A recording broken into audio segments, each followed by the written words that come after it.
algunas malas interpretaciones que se han hecho respecto a esta profecía. Y yo me incluyo dentro de estas malas interpretaciones, porque todavía hace como 10 años o 15 años, la mayor parte de los que estudiamos profecía, creíamos que Gog era la nación de Rusia. Yo tengo una conferencia grabada, 2002 o 2003 más o menos, acerca de esto, e inclusive menciono a Gog como Rusia. Muy bien. Hemos continuado ya bastante tiempo escudriñando las Escrituras, y conforme todos los acontecimientos políticos y eventos en el mundo van cambiando, vamos nosotros teniendo más luz. ¿Qué significa esto? El apóstol Pablo dice en 1 Corintios 8, porque lo que conocemos no lo sabemos como lo deberíamos de conocer. ¿Qué significa para esto? Simplemente ser humildes. Yo recuerdo cuando comencé a predicar la palabra de Dios, 1979, 80, estaba el movimiento carismático muy, pero muy fuerte en México. Y nosotros hicimos un pacto o una promesa en la organización, era Viena para México en aquel tiempo, que hasta 1986, 87, o sea, como 6 o 7 años, nosotros declaramos que no creíamos que los dones espirituales eran para nuestro tiempo. Y cuando pasó el tiempo, ya estudiando más la Biblia, nos dimos cuenta que los dones espirituales sí están vigentes. ¿Qué fue lo que nos cerró o nos nubló el entendimiento para decir, los dones espirituales no existen? El abuso de los dones espirituales. Yo entraba a una iglesia, por ejemplo, y todos hablando en lenguas. Cuando 1 Corintios 12, el apóstol Pablo dice que él prohíbe que hablen en lenguas en la iglesia a menos que haya un intérprete. Y que si no hay un intérprete, que se calle la boca. Entonces se hizo una costumbre, porque si una iglesia muy famosa lo hace, todas quieren hacer lo mismo. Pero nos dimos cuenta entonces que lo que había que hacer es regularizar los dones y usarlos como la Biblia lo enseña. Entonces yo recuerdo, estábamos en el Cine Apolo en aquel tiempo, en 1987, y públicamente le dije a toda la gente, después de hablar con algunos de nuestros líderes, que aceptábamos que sí existen los dones espirituales. Pues la mitad de la gente se fue de la iglesia. ¿Cómo es posible que ustedes ya sean carismáticos? No somos carismáticos. ¿Cómo es posible que ya cambiaron de doctrina? No hemos cambiado de doctrina, hemos aumentado nuestro conocimiento de la Biblia. Cosa que muchos no entienden, ¿verdad? Bueno, así pasa con tantas cosas, igual que con el rapto, ¿verdad? Pues que está la mitad de la tribulación, etcétera, etcétera. Pero cuando pasa el tiempo, Dios nos muestra claramente cuando de veras queremos la verdad y escudriñar la palabra. Dios nos revela la verdad y la luz. Y cuando hay algo en la que nos hayamos equivocado, pues muchos pastores, por miedo a decirle a la gente, pues me equivoqué, y resulta que la gente se la va a echar encima, siguen enseñando la misma mentira. Entonces es preferible ser perseguidos por habernos arrepentido que mantener una mentira. O decir simplemente, ¿verdad? Me equivoqué en el estudio de la Biblia. Y nadie puede levantarse a señalar un dedo, porque somos criaturas finitas y siempre y continuamente nos seguiremos equivocando en muchas cosas en la vida. En cómo tratar a la esposa nos hemos equivocado, nos hemos arrepentido. Trataba mal yo a mi Pepito, a mi hijo, a mi nieto. He aprendido cómo tratar con él, ahora ya no lo vuelvo a hacer. Es la vida un continuo aprendizaje en todas las áreas, cognitivas, emocionales, sentimentales, teológicas, etcétera, etcétera. Pero hay que tener esa disposición del corazón. Señor, yo quiero la verdad. Quiero trazar bien la palabra de verdad. Guíame a toda la verdad. Dios lo va a hacer tarde o temprano. Muy bien. Entonces, en esta profecía se enseñó, lo vamos a mostrar, por qué Rusia es imposible que sea Gog. Y veamos primeramente en el versículo 17, la primera razón por la cual Gog. Ya después vamos a ver etimológicamente la palabra Gog, ¿qué significa? Que es la segunda imposibilidad que sea una nación. Dice en Ezequiel 38, versículo 17, Dios le está hablando a Gog. No a una nación, le está hablando a un hombre. Así ha dicho Jehová el Señor, ¿no eres tú aquel de quien hablé yo en tiempos pasados por mis siervos los profetas de Israel, los cuales profetizaron en aquellos tiempos que yo te había de traer sobre ellos? Dios le está diciendo a Gog, mira Gog, tú eres un personaje, no una nación, que en los tiempos pasados todos los profetas hablaron de ti, que tú en los tiempos finales ibas a venir en contra de la nación de Israel. Muy bien. ¿Cuál es nuestra primera tarea? Pues buscar un diccionario bíblico o una concordancia y buscar la palabra Gog. ¿Cuántas veces aparece en el Antiguo Testamento? Una vez, bueno, dos veces con Génesis capítulo 10 en la descripción de las 70 naciones después del diluvio. Entonces, no encontramos en ninguna parte del Antiguo Testamento a un personaje llamado Gog que se profetice que vendría contra Israel.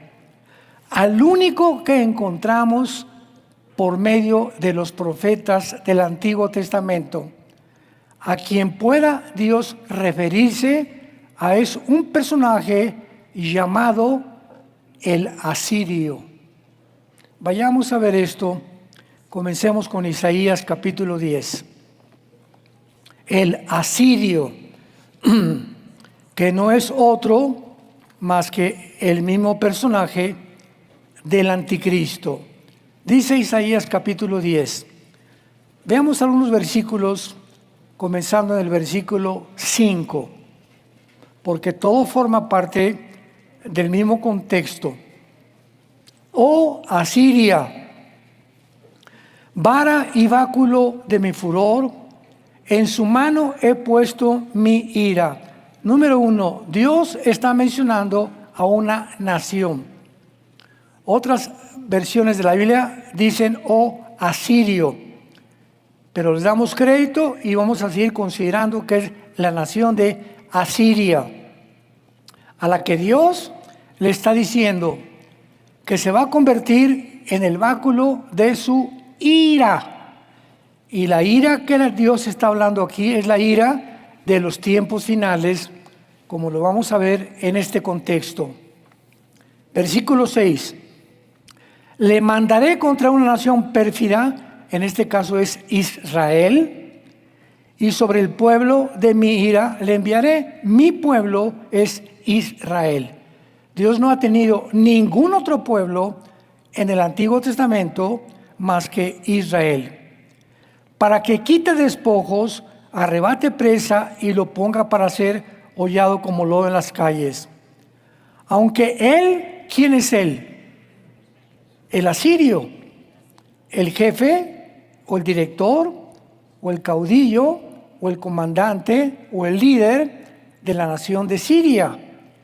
Él no lo pensará así, ni su corazón lo imaginará de esta manera. Aquí ya comienza a referirse, vamos a verlo, al anticristo.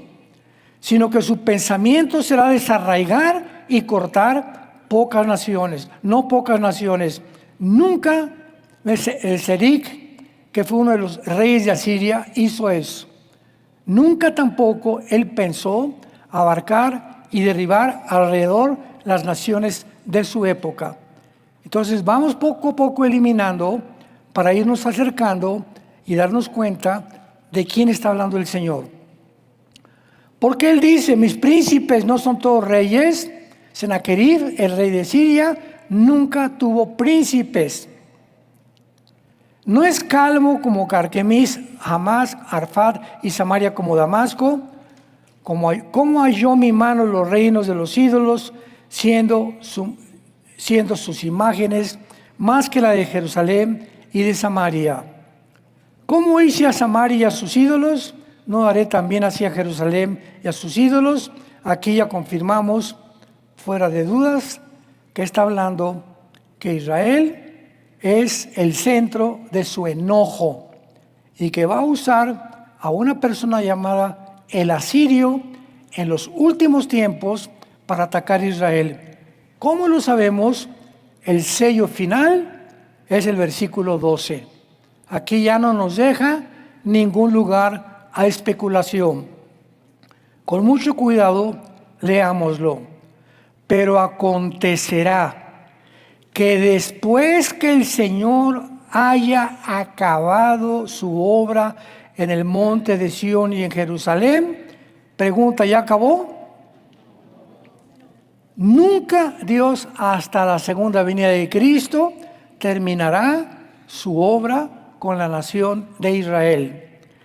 Castigará el fruto de la soberbia del corazón del rey de Asiria y la gloria de la altivez de sus ojos. Y al anticristo se le describe como ningún otro, con una mirada altiva. La raíz del anticristo, igual que Satanás y Lucifer, será la soberbia.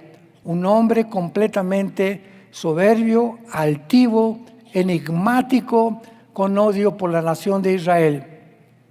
Y ahora, el versículo 3 en adelante, describe los pensamientos del asirio, que en este caso ya sabemos que es el anticristo.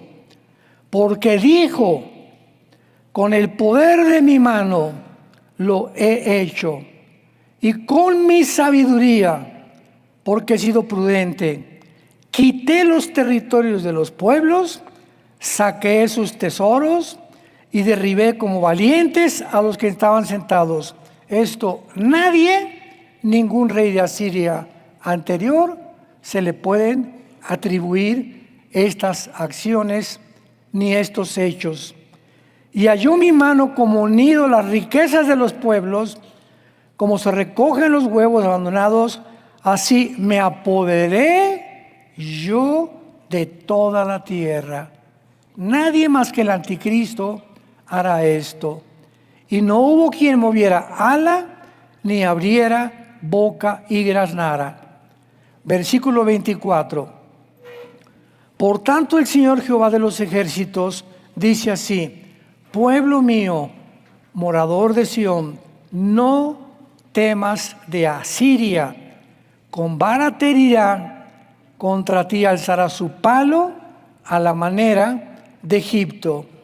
Vayamos ahora al capítulo 14 de Isaías, versículo 4 y 6. 14 de Isaías 4 y 6. Pronunciarás este proverbio contra el rey de Babilonia. Vean ustedes que al anticristo se le adjudican varios títulos en el Antiguo Testamento, el cuerno pequeño, etcétera, etcétera. Pero los dos principales son el rey de Asiria y el rey de Babilonia, porque en la visión de la estatua de Nabucodonosor, ¿se acuerdan? Daniel capítulo 2, la cabeza es de oro, o sea, hay una zona geográfica en el mundo donde Dios le adjudica el metal más precioso que hay el oro, Babilonia. Y Babilonia estaba unida con Irak y con la Siria del tiempo moderno. Por eso se le dice, oh rey de Babilonia. ¿Cómo paró el opresor? ¿Cómo acabó la ciudad codiciosa de oro? Estos hechos, estos deseos no pertenecen más que a la persona del anticristo. Versículo 25. Vayamos ahora al libro de Miqueas, capítulo 5. Miqueas, capítulo 5. En el libro de Miqueas, que también es otro libro que tenemos que conectar, o sea, ¿cuál es una de las claves, cuál es uno de los secretos para que podamos realmente estudiar la Biblia y no nos vayamos a equivocar? Buscar las conexiones. Vean esto. El cerebro humano está formado de billones de neuronas. Este es nuestro cerebro. ¿Cómo funciona el cerebro y cómo funcionamos nosotros? Porque todas las neuronas de nuestro cerebro están así, conectadas. Todas las billones están conectadas todas. Tú desconectas un alambrito chiquitito de cualquier neurona, puede producirte locura, una alteración física o mental que, ¿verdad?, sería gravísimo. Mientras se mantengan las neuronas conectadas, haciendo una función en armonía, el cerebro humano puede funcionar adecuadamente. Muy bien, la Biblia es como un cerebro, es el cerebro de Dios. Haciendo una comparación, todos los libros de la Biblia todos tienen una conexión. Y si yo saco de un pasaje algo que no encuentro la conexión con otros 2 o 3 libros de la Biblia, hay que tener cuidado. Hay un dicho que dice, un texto fuera del contexto es un pretexto. Entonces, ¿qué cosas son las sectas? Como los mormones, los testigos de Jehová, adventistas del séptimo día, etcétera, etcétera. Son organizaciones que usan la Biblia y que sacaron 1 o 2 versículos. Por ejemplo, los mormones niegan que Jesucristo sea Dios. Y dicen que somos un grupo, nosotros, politeísta. Lo mismo nos llaman los judíos ortodoxos. Ellos dicen en Ezequiel capítulo 6, versículos 5 y 6 en hebreo, Shema Israel, Adonai Eloheim, Adonai Echad, que significa en hebreo, oye Israel, el Señor nuestro Dios, uno es, uno es. Entonces, para un judío ortodoxo, decir que creemos en una Trinidad, se asustan. Cuando no han estudiado ellos que la Trinidad se comienza a enseñar desde el Antiguo Testamento, por el amor de Dios. Jesucristo es el ángel de Jehová y el que baja y se aparece y se hincan delante de él, y ellos saben que no se puede hincar nadie más que delante de Dios. Pero esta es la contradicción que enseñamos en muchas cosas, ¿no? Los testigos de Jehová dicen que no hay castigo, que no hay infierno, ¿verdad? Que bueno, tantas cosas. ¿Cuál es el problema? Que están sacando fuera de los demás libros pasajes que no concuerdan con los demás. La Biblia católica también tiene Tobías, sabiduría, cantidad de libros que no están inspirados por Dios y que contradicen, por eso se llaman libros, ¿verdad?, que contradicen las demás para poder entender claramente el mensaje del Espíritu Santo. En Miqueas capítulo 5, versículos 5 y 6, dice así, este será nuestra paz, este será nuestro shalom, dice originalmente. ¿Quién es el príncipe de paz? Jesucristo, ¿verdad? Y está hablando de una persona. Este es un artículo que se habla de un personaje, será nuestra paz. Cuando el asirio viniere a nuestra tierra y cuando hollare nuestros palacios, entonces levantaremos contra él 7 pastores y 8 hombres principales, y devastarán la tierra de Asiria, espada, con sus espadas, la tierra de Nimrod. Nimrod es el primer prototipo en la Biblia del anticristo. Génesis 10. Nimrod es el que dirigió, el líder de la torre de Babel. Nimrod, que significa en hebreo el rebelde, fue el primer hombre en la Biblia en organizar masivamente a miles de personas para luchar contra Dios. Es el primer ejemplo del espíritu del anticristo. Nos librará del asirio o de Nimrod cuando viniere con nuestra tierra y hollare nuestros confines. La palabra confines es la palabra Jebuk, en el hebreo, que significa fronteras. Todo esto todavía no ha sucedido. Muy bien, ahora regresamos a Ezequiel 38 y veamos de dónde viene la confusión agregada al nombre de Rusia. Dice el capítulo 38 de Ezequiel, versículo 1 y 2, Hijo de hombre, pon tu rostro contra Gog. Muy bien.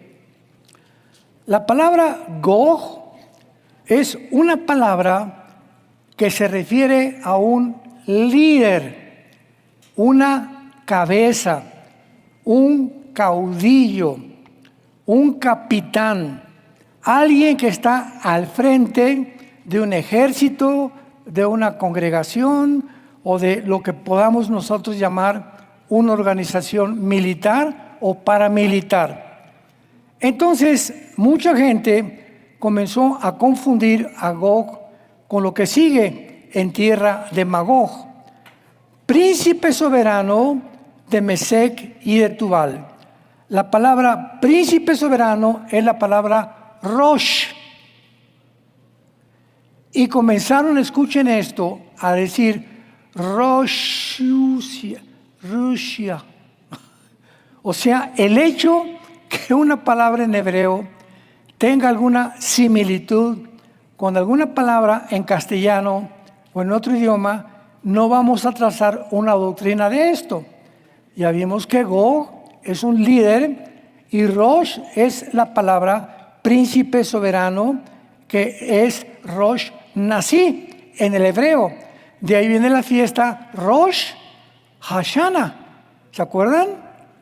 Que significa la cabeza o el principio de las fiestas de la nación de Israel. Entonces, en cualquier parte del hebreo, en el Antiguo Testamento, la palabra Rosh siempre significa cabeza, líder, capitán o caudillo o el que va al frente de algo o de alguien. Entonces, cuando ya comenzamos a unir todas estas piezas, nos damos cuenta que Gog, como lo vamos a ver, es el anticristo y se le llama príncipe soberano de Mesec y de Tubal. Vamos a comenzar con el mapa y vamos a comenzar a estudiar un poco más detenidamente esto. Muy bien. Yo creo que cómo me pondré para que no tape a nadie. ¿En medio o aquí? Bueno, muy bien. Quiero que pongan mucha atención a lo que vamos a ver a continuación. Aquí está Jerusalén, ¿ya la vieron? Muy bien. Arribita de Jerusalén está Siria, Damasco e Irak. Esta zona se llamaba en el Antiguo Testamento Mesopotamia, porque ahí corren cerca los ríos de Tigris y el Éufrates. esta zona es la zona de Mesopotamia. Muy bien. Cuando dice la Biblia, Rosh o Gog, de la tierra de Magog, la tierra de Magog comienza, vamos a ver, aquí está Rusia, Polonia, está más por acá junto al Mar Negro. Muy bien. Toda la tierra de Magog comienza desde aquí, al sur de Rusia. Aquí está Rusia, Kazajistán, Uzbekistán, Kirguistán, Turkmenistán, Azerbaiyán y Tayikistán. Son las repúblicas estas que se separaron en 1991 de la Unión Soviética, cuando la Unión Soviética o el comunismo cayó. Y Mikhail Gorbachev confesó en su libro La Perestroika, nos equivocamos. Entonces, estas naciones que ahorita ven con Uzbekistán, etcétera, etcétera, están en la zona de Magog, que están junto al Mar Negro, aquí está el Mar Negro, y el Mar Caspio. Y ocupan, y podríamos involucrar Armenia, y podríamos involucrar todavía hasta abajo, hasta Pakistán, y ya no la India. O sea, todo esto es la zona de Magog. Si me van siguiendo, todo esto es la zona de Magog.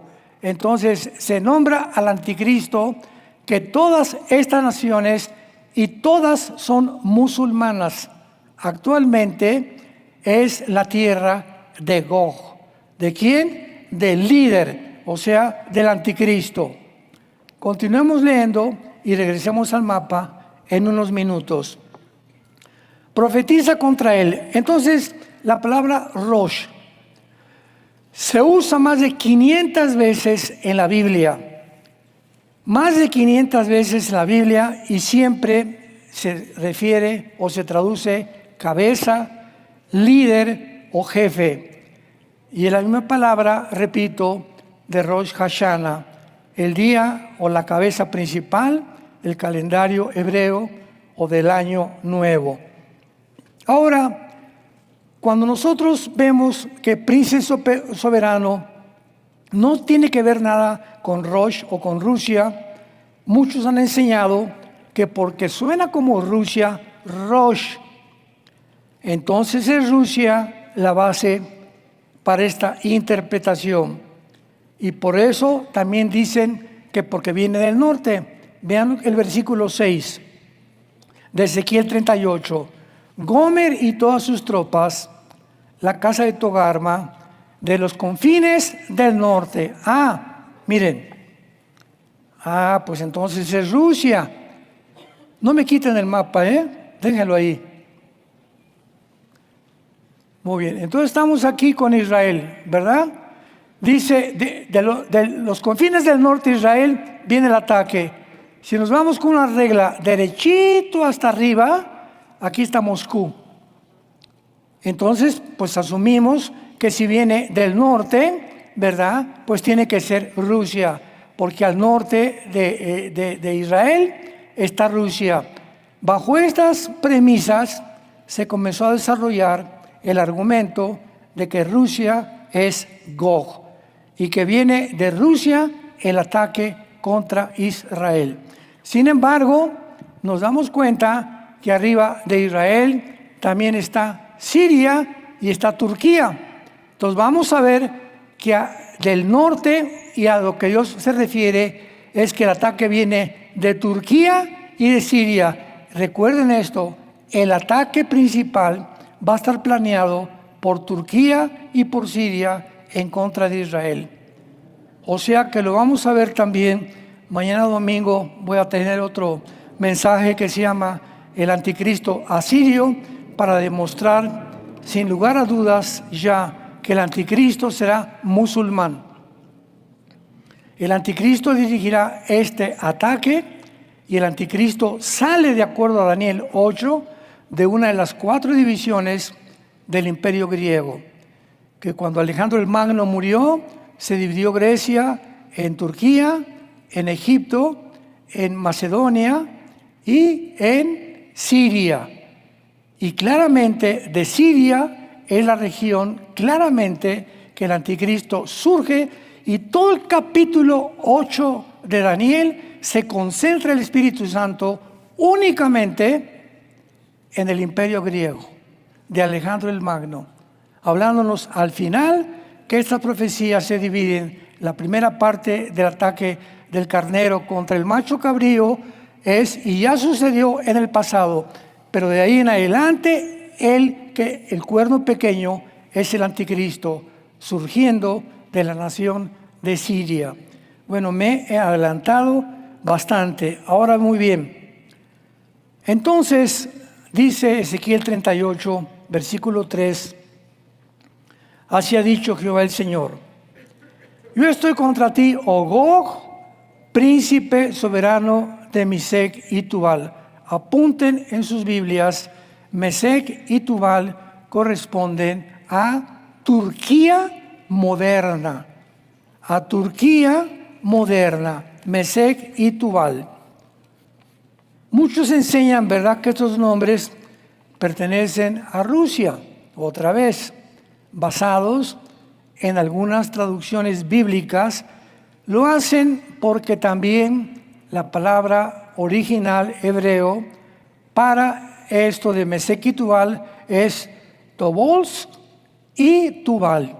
Entonces, como que Mesec suena a Moscú y Tobolsk a Tubal. Pero otra vez, el hecho que suenen parecido a algunas palabras no equivale hasta que investiguemos, y lo puedes preguntar a tu amiga la inteligencia artificial. Oiga, ¿dónde estuvo la región de Mesec y Tubal? Y te lo va a corroborar, para que no me creas solamente a mí.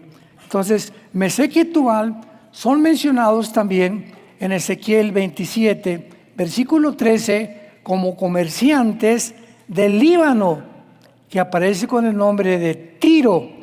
Tiro es el Líbano actualmente, por lo que es imposible, ¿verdad?, que el antiguo Tiro comerciara con gente de Rusia, porque no tiene ninguna similitud con Rusia tampoco.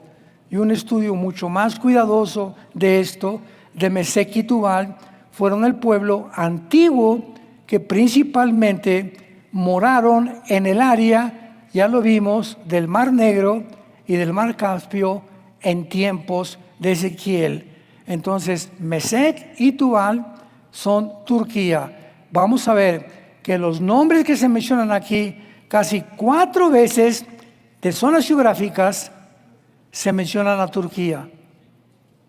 O sea, de acuerdo a la Biblia, la nación que más influencia tendrá después de Irán va a pasar a segundo término de odio contra Israel.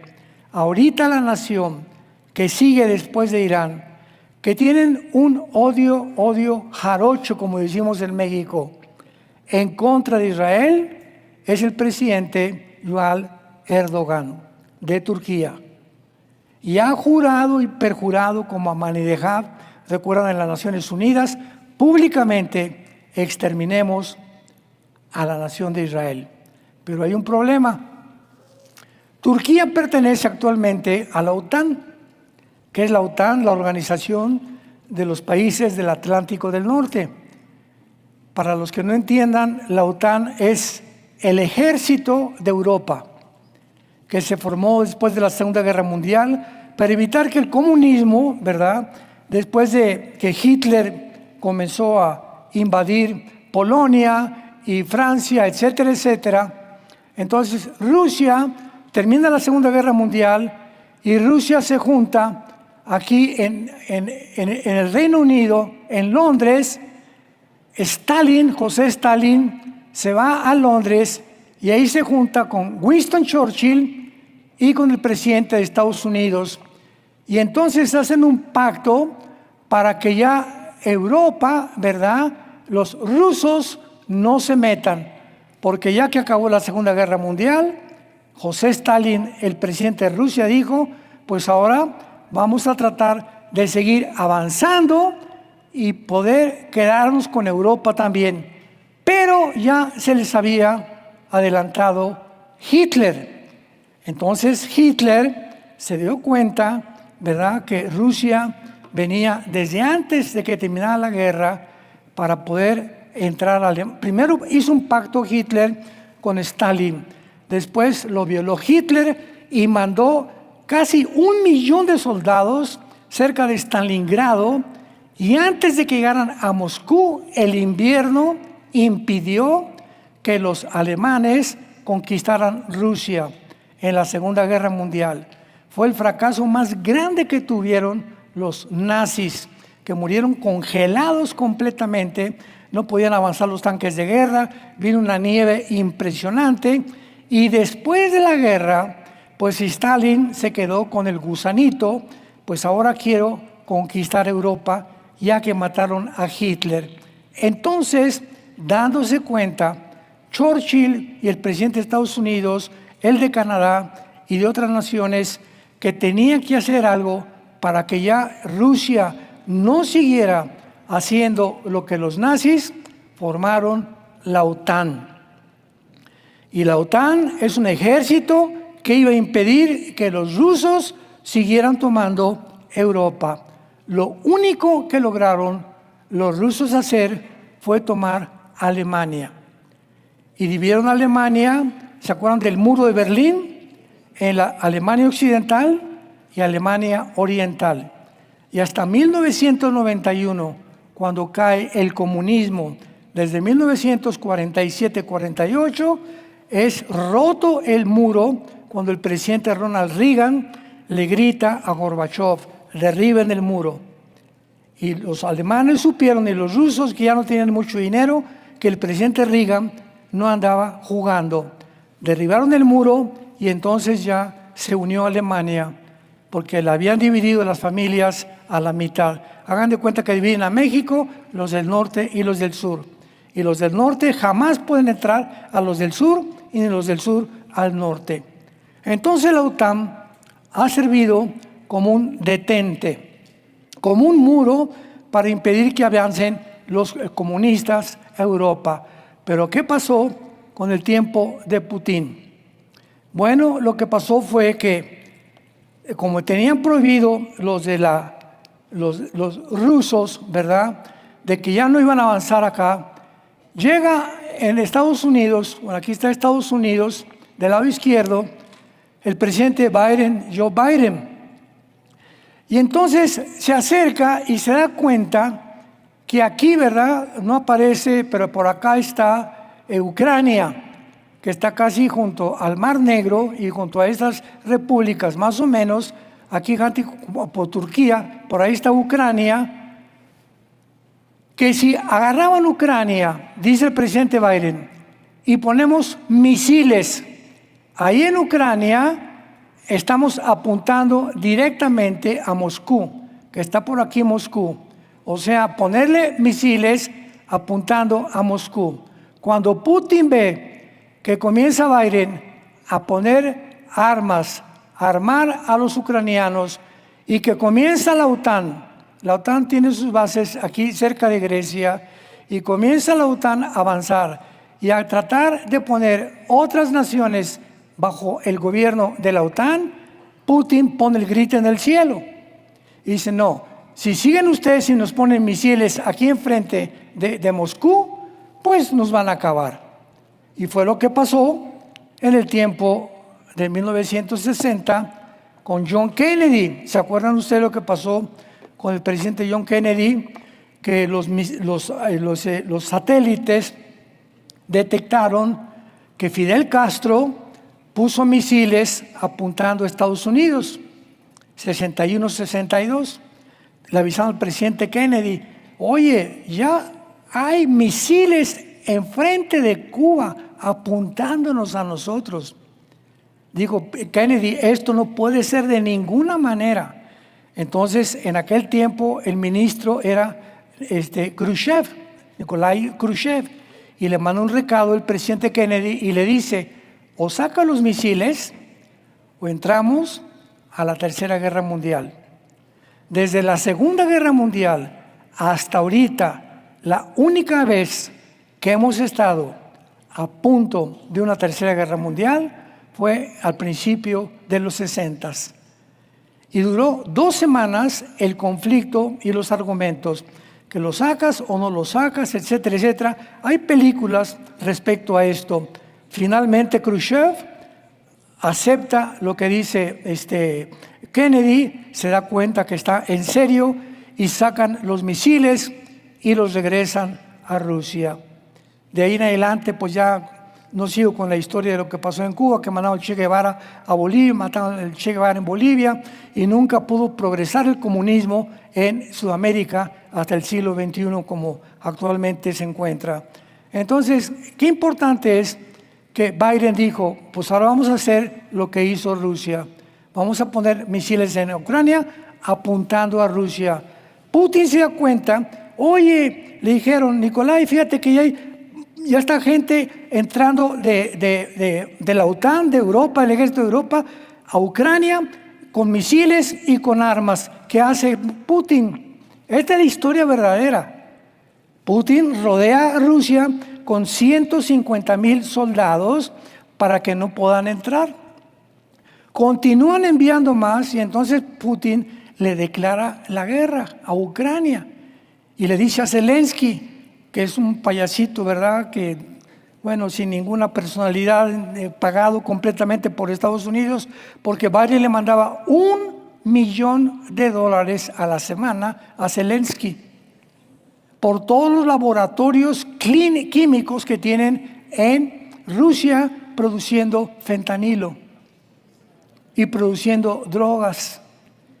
Pero los medios de comunicación, Putin es un diablo y es Satanás, etcétera, etcétera. Y lo que los medios de comunicación te comunican y te hacen creer quién es el bueno y quién es el malo. Y ahorita los buenos son los malos y ahorita los malos son los buenos. Total que cuando entra Putin, dice Biden, congelen todas las transacciones cibernéticas de los bancos de Europa y que no tenga ya Rusia ningún dinero. ¿Qué hace Putin? Va con Xi Jinping, el de China, con Corea del Norte y con la India y les pide ayuda. Y le dice a Biden, aunque me congeles, no nos vas a poder hacer nada, porque Rusia tiene las llaves del gas de Europa entera. Entonces, ¿qué hizo Putin? Le cierra la llave y los dejo en invierno sin calefacción. Entonces, pues ya entra Trump, cambia todo y tratan de detener el problema, pero todo está relacionado con la OTAN, el ejército de Europa. Turquía pertenece a la OTAN, desgraciadamente. Ahora, si Turquía, escuchen esto con cuidado, si Turquía, de acuerdo a la Biblia, va a formar parte del gobierno de la coalición de naciones que se van a venir contra Israel en los últimos tiempos, Turquía tendrá que salirse de la OTAN, porque la OTAN no lo va a apoyar. Estados Unidos pertenece a la OTAN también. Y hace poco el presidente Trump le dijo al presidente de la OTAN, que es un general, Estados Unidos, me voy a salir de la OTAN, porque desde que se fundó después de la Segunda Guerra Mundial, hemos dado más que ninguna otra nación dinero para sostener al ejército de Europa. Y ahorita que les pido en el estrecho de Hormuz que me ayuden a sacar a los iraníes del estrecho de Hormuz, Inglaterra dijo no, Alemania dijo no, Macron de Francia dijo no, Sánchez de España dijo no, la primera ministra de Italia dijo no, y que se enoja Trump. ¿Cómo es posible que ustedes, ahora que yo les pido ayuda para sacar, les conviene a ustedes que haya petróleo y hacer un lado el estrecho de Hormuz del bloqueo iraní, no me ayuden?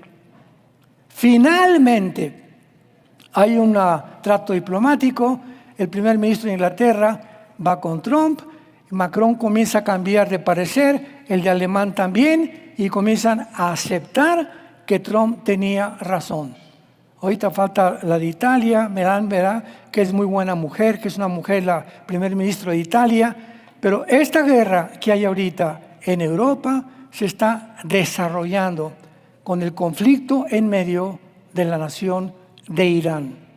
La nación que sostiene y mantiene y fundó a todos los grupos terroristas del mundo entero: Hamas, Hezbollah, ISIS, Al-Qaeda, los talibanes y los hutis de Yemen. Entonces era un peligro Irán, no para Estados Unidos, para el mundo entero. ¿Qué nación puede estar diciendo, les voy a mandar la bomba atómica? Oye, pero también Israel tiene la bomba atómica, pero Israel nunca ha hecho una amenaza pública, voy a destruir a Irán o voy a destruir a una nación, jamás lo ha hecho. Pero cuando una nación como Irán dice, quiero destruir a una nación, oye, las Naciones Unidas tienen que intervenir. Y dijeron, amén, amén. Nos damos cuenta en qué mundo nos encontramos, bajo un globalismo y la famosa Agenda 2030. Muy bien. Ahora, continuamos en Ezequiel 38 y terminamos con algunas naciones nombradas aquí. Mesec y Tubal, ya lo vimos, versículo 5. Persia es Irán. Ponlo en tu Biblia, Irán. Cambió el nombre de Irán en 1935, de Persia a Irán. En el 79, de República Islámica de Irán. Y ahora es la República Islámica de Irán, la antigua Persia del Antiguo Testamento. A continuación tenemos a Cus y a Fud. Muy bien, ¿quiénes son Cus y Fud? ¿Y por qué se mencionan aquí en la Biblia? Si buscamos ahorita en las naciones actuales, no vamos a encontrar a ninguna nación, ¿verdad?, que se llame Cus y Fud. Pero si vamos a Génesis capítulo 10, ¿verdad? Si vamos a Génesis capítulo 10, encontramos en todo el capítulo 10 del Génesis a las 70 naciones que se formaron y que actualmente algunas han cambiado de nombre, otras tienen el mismo nombre. Por ejemplo, una que no ha cambiado el nombre es Egipto. Es una nación que nunca ha cambiado su nombre. Entonces, en Génesis 10 encontramos a los 3 hijos de Noé: Sem, Cam y Jafet. Todos nosotros, tu abuelita, tu tatarabuelita, tus sobrinos, tus bisnietos, no hay un solo ser humano en el mundo actualmente que no descienda o de Sem, de Jafet o de Cam. Cuando el diluvio acabó, descendió Noé en el arca y sus 3 hijos nacieron todo y repoblaron el mundo entero. De Jafet, los jafetitas poblaron todo lo que es Europa. Todo esto se llaman los anglosajones, o sea, los de piel blanca, ojos claros u ojos verdes, o los güeros, por eso se llaman los güeros. Son todos los anglosajones. Después los semitas formaron todo aquello que es el Asia, todos los de Sem. Semitas, el Asia, incluyendo algunas porciones de aquí, de Siria, de Jordania, Irak. Por eso Israel y los árabes son semitas. Entonces, cuando alguien dice antisemita, está diciendo antiárabe y antijudío. Pero se le quedó el nombre nada más a los judíos. Si eres un antisemita, ya con los árabes no. ¿Por qué? Porque es contra los judíos. Oye, espérame, es que también los árabes son semitas, porque también descienden de Sem. Y vemos ya nosotros, después que Cam, ¿verdad?, toda esta nación aquí de Europa, del África, todos estos son los que descienden de Cam, los africanos. Entonces, cuando vemos en Génesis los descendientes de Cam encontramos lo siguiente, versículo 6. Los hijos de Cam, o sea, ¿quiénes son los hijos de Cam? Todas las naciones que se encuentran en el continente africano. Cus, ahí está Cus, que lo encontramos en Ezequiel. Mizraim, Fut, ahí está Fut y ahí está Canaán. Actualmente, estas dos naciones pertenecen principalmente a Sudán y a Etiopía, para que lo pongas ahí en tu Biblia. Sudán y Etiopía, o sea, vean ustedes cómo va creciendo esto. La alianza que se va a lanzar en contra de Israel. Aquí está Israel, van a ser naciones de aquí, del norte de África. Aquí está Etiopía, ya lo vieron, junto al Mar Rojo.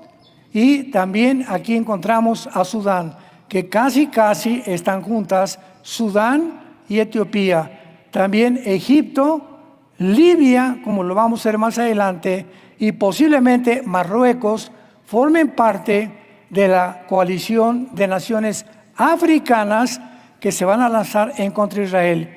Y todas estas naciones del norte de África son islámicas también.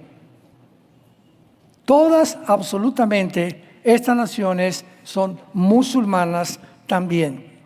Y finalmente dice en Ezequiel 38 que tenemos ahora a Gomer, que vuelve a ser otra vez Turquía. Lo voy a explicar más adelante por qué Gomer es Turquía, y Togarma, que también es Turquía.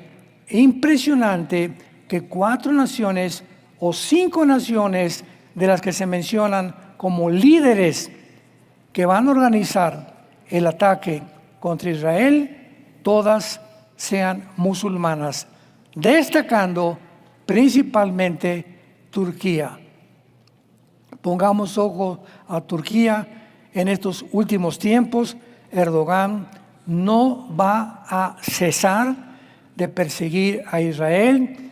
A principios de este año, Erdogan dijo lo siguiente, el presidente de Turquía actualmente: yo quiero ser el próximo califa, el próximo líder del mundo musulmán, del mundo entero.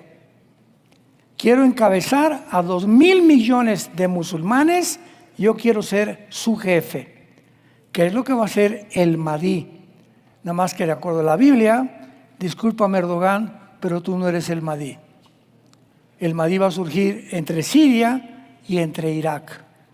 Pero este hombre trae todo el potencial para poder, si no es el Mahdi, unirse al Mahdi como su subteniente o como su teniente o algo, pero Turquía pertenece a una de las naciones que van a estar más unidas que nunca al anticristo en los tiempos finales.